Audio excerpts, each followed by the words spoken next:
जय जगन्नाथ। आमर ओडिशा लोकदल तरफ आमर जो पुरी जगन्नाथ पुरी रथयात्रा समय किसी घटना जो घटिला ता उपरे गभीर भाव दुखित।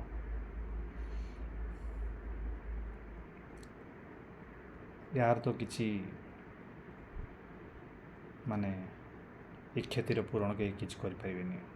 जो परिवार तांकर परिवार मध्यरु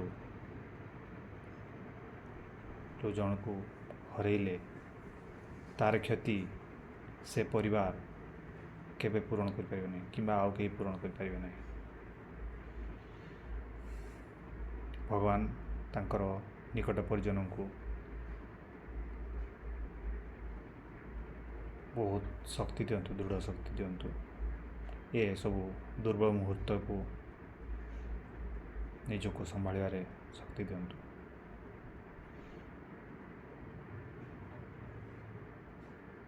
बड़ा दुखर विषय आज्ञा। या उपरे कौन सी राजनीति करा जाए न पारे। कौन भी दल जी व्यवस्था रे थाऊ तापाई समान प्रकार एटा हूँ बहुत बड़ व्यवस्था आज्ञा। तेणु एथिरे कई क्या आंगुली उठार तो आदौ उचित नुह, बट आत्ममंथन करवा जरूरी।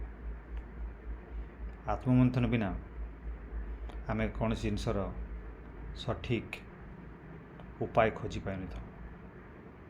तेणु आत्ममंथन रु जोटा गोटे जिनस मु पाइली गभीर आत्ममंथन द्वारा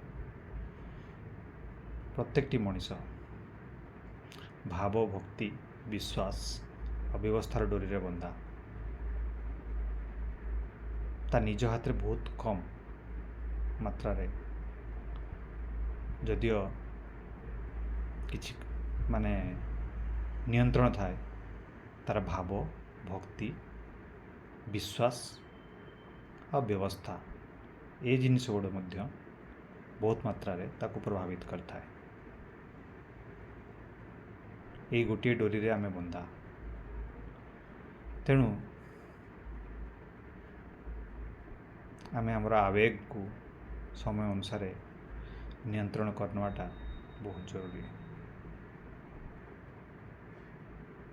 या द्वारा अनेकटा जिनस आपे आपे नियंत्रण हो जाए। आ समस्ते चेष्टा करथिबे आज्ञा, बहुत मात्रा चेष्टा करथिबे सब जिनस को नियंत्रण रखा। कोट ना कोटी विश्वास तो जो एते मात्रा समागम होता कोटी ना कोटी विश्वास व्यवस्था पर विश्वास डोरी टिके आज्ञा क्षीण हो। किए जड़े भक्त जदि भावी ने मत आ देखा सुजोग मिलनी ताप आवेग जदि अधिक हो से जड़े ठेला पेला आरंभ हो पूरा ठेला पेला हो चांस थाई पारे।